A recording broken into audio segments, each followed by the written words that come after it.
আইএমএফের সাথে লেনদেন সুখকর নয়, নানা চ্যালেঞ্জের মুখে রয়েছে সরকার, জানালেন অর্থ উপদেষ্টা।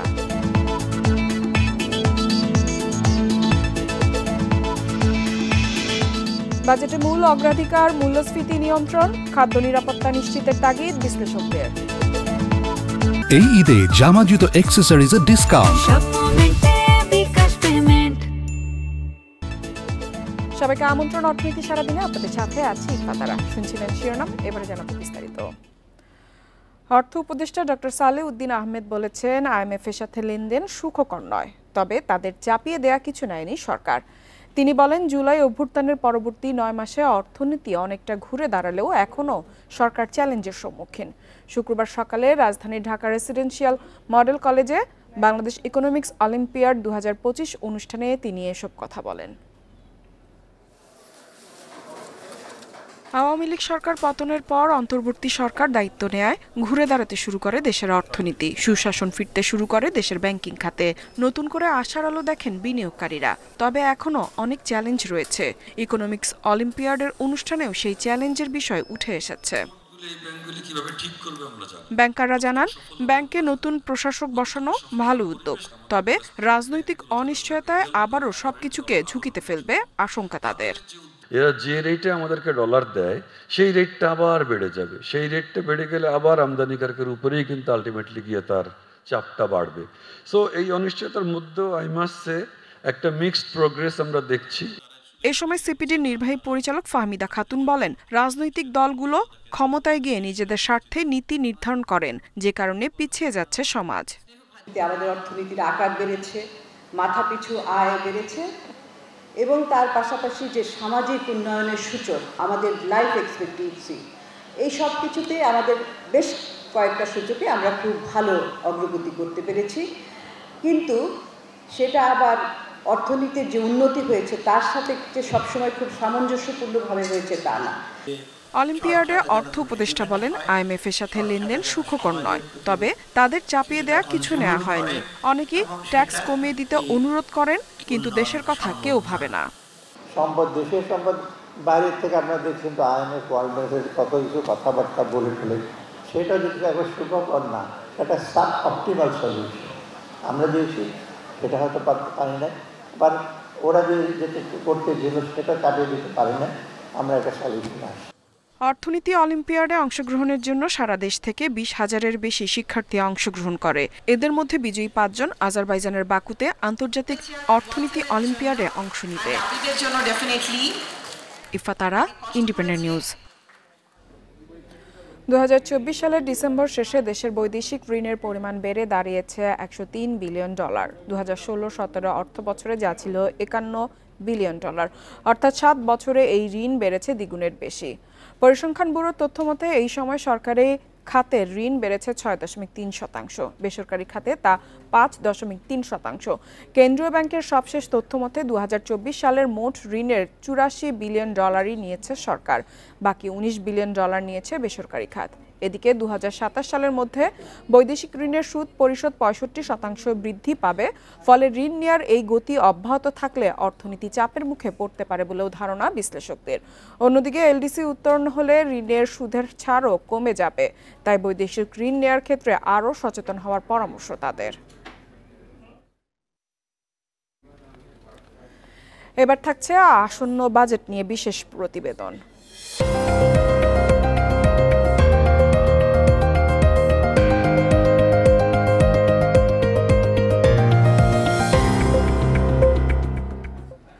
আসছে বাজেটে মূল অগ্রাধিকার দেয়া হচ্ছে মূল্যস্ফীতি নিয়ন্ত্রণে। জোর থাকবে আর্থসামাজিক বৈষম্য কমানোর উদ্যোগেও। নিত্যপণ্যের বাজারে স্বস্তি আনতে বছরব্যাপী আলাদা পরিকল্পনা নেওয়ার দাবি ভোক্তাদের। পণ্য মূল্য নিয়ন্ত্রণের সরবরাহ ব্যবস্থা ঠিক রাখার পাশাপাশি স্বল্প আয়ের মানুষের খাদ্য নিরাপত্তা নিশ্চিতের তাগিদ বিশ্লেষকদের। দেশে সার্বিক মূল্যস্ফীতি কিছুটা কমলেও এখনও তা 9%-এর ওপরে। রমজানে ভোগ্যপণ্যের দাম কমলেও পরে তা আবার বাড়ে। এখন যদি সরকার কিছু নিয়ন্ত্রণ করে বাজার, তাহলে তো অনেক ভালো, সবার জন্য, গরিব গুণানোর জন্য ভালো। সরকারের কাছে আমাদের চাওয়াটা কি, যে দ্রব্যমূল্য আমাদের নিয়ন্ত্রণে থাকবে, আমরা যেন বাজারে এসে স্বাচ্ছন্দ্যে বাজার করতে পারি। আমাদের কাছে সরকারের কাছে আমাদের অন্য কোনো চাওয়া নাই। মূল্যস্ফীতি নিয়ন্ত্রণ সহ অর্থনৈতিক স্থিতিশীলতা রক্ষায় গতবারের চেয়ে এবার বাজেটের আকার কিছুটা কমছে। নেওয়া হচ্ছে না তেমন কোনো বড় প্রকল্প। সুযোগ তৈরি করা হবে গ্রামীণ পর্যায়ের কর্মসংস্থানের, নিশ্চিত করা হবে বিনিয়োগের পরিবেশ।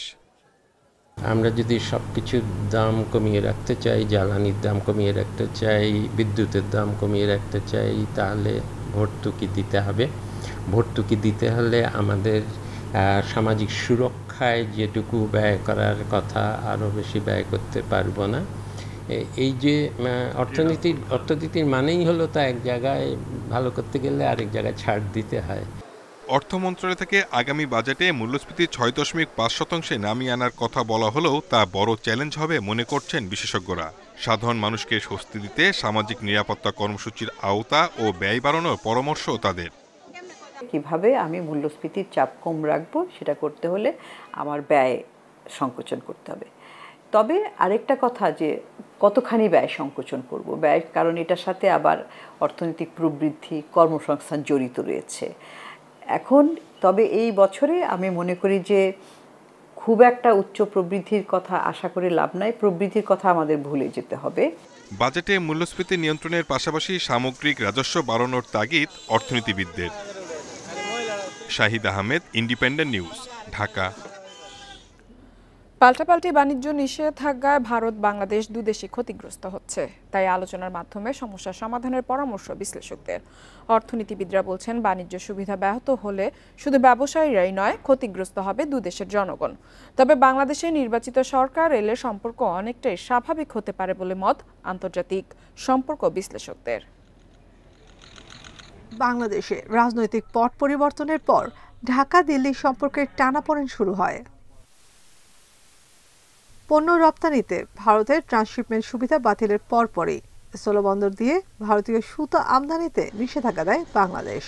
এর এক মাস পরই স্থলপথে তৈরি পোশাক সহ বেশ কিছু পণ্য আমদানি নিষিদ্ধ করে ভারত। তবে রাজনৈতিক টানাপোড়েনের প্রভাব বাণিজ্যে পড়া মোটেও গ্রহণযোগ্য নয় বলে মনে করছেন অর্থনীতিবিদরা। পাল্টাপাল্টির তো কোনো শেষ নাই, এবং সেটার ফলে দুই দেশেরই আমার মনে হয় যে ভোক্তা, উৎপাদক, রপ্তানিকারক, আমদানিকারক সবারই ক্ষতি। সুতরাং সেইটা অর্থনৈতিক এবং জনগণের আর্থসামাজিক উন্নয়নের কথা চিন্তা মাথায় রেখে এই অগ্রসর হওয়াটাই বোধহয় ভালো হবে। তাই মুখোমুখি অবস্থানে না থেকে আলোচনার টেবিলে বসার পরামর্শ অর্থনৈতিক বিশ্লেষকদের। এখন যেটা অশুল্ক বিভিন্ন ধরনের পদক্ষেপ হচ্ছে, সেটা আলাপ আলোচনার মাধ্যমে নিরসন করলে আমাদের মূল যেটা, সেটা হলো আমাদের দেশের জন্য কোনটা ভালো হবে। আমাদের দেশের জন্য দুই দেশের সাথে ইতিবাচক সম্পর্কই ভালো হবে। এটাকে কিভাবে উইন উইন করা যায় এবং মর্যাদাপূর্ণ একটা সম্পর্কের মাধ্যমে এটা করা যায়, সেটাই হলো আমার মনে হয় যে আসল বিবেচ্য হওয়া উচিত। স্বাধীনতার পর সীমান্ত হত্যা, ফারাক্কা সহ নানা ইস্যুতে ঢাকা দিল্লি সম্পর্কের ওঠানামা হয় বেশ কয়েক দফা। তাই দ্বিপাক্ষিক সম্পর্কে দুদেশের জনগণকে গুরুত্ব দেওয়ার পরামর্শ তাদের। তারা একটা জিনিস বলেছে যে তারা নির্বাচিত সরকার আসলে স্বাভাবিকরণের দিকে যাবে। ভারত ওই রেসে পিছিয়ে থাকবে না, কারণ সে জানে সে পিছিয়ে থাকলে তার আবার অর্থনৈতিক ক্ষতি হয়ে যাবে, অন্য দেশ তখন আরো বেশি বড় সম্পর্ক করে ফেলবে। কূটনীতিতে দক্ষতা ও পারদর্শিতার কোনো বিকল্প নেই বলে মনে করেন এই আন্তর্জাতিক সম্পর্ক বিশ্লেষক। ইউক্রেন যুদ্ধ থামলেও তার ক্ষতি, যুদ্ধ চললেও ক্ষতি, এবং পুরো দেশটাই হাতছাড়া হয়ে গেছে। কিন্তু হয় আমেরিকার দিকে হাতছাড়া হয়ে গেছে, আর নাহলে রাশিয়ার দিকে হাতছাড়া হয়ে গেল। তাহলে আমি কেন করলাম? কারণ ইতিহাস জেলেনস্কি কিভাবে দেখবে আমি জানি না, কিন্তু এই জেলেনস্কি সিনড্রোমের মধ্যে যেন আমরা না পড়ি। দ্বিপাক্ষিক সম্পর্ক উন্নয়নে ঢাকা দিল্লি দুপক্ষকেই আন্তরিক হতে হবে বলেও মনে করেন ইমতিয়াজ আহমেদ। Nafiza Daula, independent news, Dhaka. সপ্তাহের ব্যবধানে ডিম ও মুরগির দাম কমেছে, তবে কিছুটা কমেছে আতপ চালের দাম। মোটা চাল কেজিতে কমেছে 5 থেকে 10 টাকা। স্থিতিশীল আছে আদা ও রসুনের দাম। ঈদকে সামনে রেখে বাজারে স্বস্তি চান ক্রেতারা। কিছুদিন ধরেই নিত্যপণ্যের বাজার অস্থিতিশীল। এক মাস আগেও খুচরা পর্যায়ে প্রতি ডজন ডিমের দাম ছিল 110 থেকে 115 টাকা, অথচ প্রতি ডজন ডিম এখন বিক্রি হচ্ছে 125 থেকে 135 টাকায়। লালটা হলো 130 টাকা করে, সাদাটা হলো 125 টাকা, হাঁস হলো 190 টাকা। এই দামটা বলতে আগের দামই আছে, আগের সপ্তাহে যে ছিল এখনো ওই সপ্তাহে, আগের থেকে মানে গত সপ্তাহে যে 5 টাকা বাড়ছিল 25 টাকাতে 30 টাকা, এখনো 30 টাকাই আছে। ডিমের দাম বাড়ছে, ওইদিকে তেল চিনি এগুলো দামও তো একটু কমেনি। মুরগির দামও কিছুটা বেড়েছে, কেজিতে 10 টাকা বেড়ে ব্রয়লার বিক্রি হচ্ছে 170 থেকে 180 টাকায়, আর সোনালী মুরগি বিক্রি হচ্ছে 260 থেকে 270 টাকায়। ব্রয়লার 160 থেকে 70, আর সোনালীটা 260 থেকে 80 এর ভিতরে। পেঁয়াজের দাম বেড়ে কেজিতে বিক্রি হচ্ছে 55 থেকে 60 টাকায়, তবে রসুন আদার দাম স্থিতিশীল আছে। প্রতি কেজি রসুন বিক্রি হচ্ছে 120 থেকে 130 টাকা দরে। এছাড়া প্রতি কেজি আদা বিক্রি হচ্ছে 120 টাকায়। সেটা যে কেরালা আদা, এটা 120 টাকা কেজি, 100 টাকা কেজি, 120 টাকা কেজি ব্যস্ত আছে। পেঁয়াজ হলো একটা 50, একটা 60। পিঠা, রুটি ও উৎসব আয়োজনের অনুষঙ্গ আতপ চাল। প্রকারভেদে মোটা আতপ চাল কেজিতে বিক্রি হচ্ছে 52 থেকে 56 টাকায়। প্যাকেটজাত পোলাওয়ের চাল কেজিতে কমেছে 15 টাকার মতো, বিক্রি হচ্ছে 140 টাকায়। আতপ চাল আগে ছিল 52 টাকা, 55 টাকা, এখন 50, 52, 48। আর আতপের ভেতরে কোয়ালিটি আছে। ঈদকে সামনে রেখে প্রত্যাশা হচ্ছে রোজার ঈদে যেমন একটু স্টেবল একটা মার্কেট ছিল, সবাই স্বস্তি পেয়েছে, তো এখন কুরবানি ঈদ আসতেছে, সবাই গরু কুরবানি দেবে, সাথে যেন বাজারের মানে রেগুলার আইটেমটা একটু স্বস্তি থাকে। ঈদের আগে নিত্যপণ্যের বাজার স্থিতিশীল রাখতে নিয়মিত নজরদারির দাবি জানিয়েছেন ক্রেতারা। Tarek Hossain, Independent news, Dhaka. বছরে অন্তত 1000 কোটি টাকার মুনাফা হয় এমন কোম্পানিগুলোর মালিকদের নিজের শেয়ার বিক্রির সুযোগ দেওয়ার সুপারিশ করেছে শেয়ার বাজার সংস্কার টাস্কফোর্স। কোম্পানিগুলোকে শেয়ার বাজারমুখী করতেই টাস্কফোর্সের এই সুপারিশ। আইপিও সহ এখন পর্যন্ত মাত্র 3টি ইস্যুতে সুপারিশমালা জমা দিয়েছে টাস্কফোর্স। ব্যক্তি খাতের কোনো কোম্পানির মোট ব্যাংক ঋণ 1000 কোটি টাকা ছাড়ালে এবং ঋণ ও মূলধন 30:70% বা তার বেশি হলে ওই কোম্পানিকে বাধ্যতামূলকভাবে শেয়ার বাজারে তালিকাভুক্ত করার প্রস্তাবও করেছে টাস্কফোর্স। খসড়া সুপারিশে আইপিও অনুমোদন প্রক্রিয়া স্টক এক্সচেঞ্জের মতকে চূড়ান্ত করে অনুমোদন করার যে সুপারিশ করা হয়, চূড়ান্ত সুপারিশেও তাও বহাল রাখা হয়েছে। তবে অংশীজনদের মতামতের ভিত্তিতে আইন সংশোধনের মাধ্যমে খসড়া চূড়ান্ত করা হবে।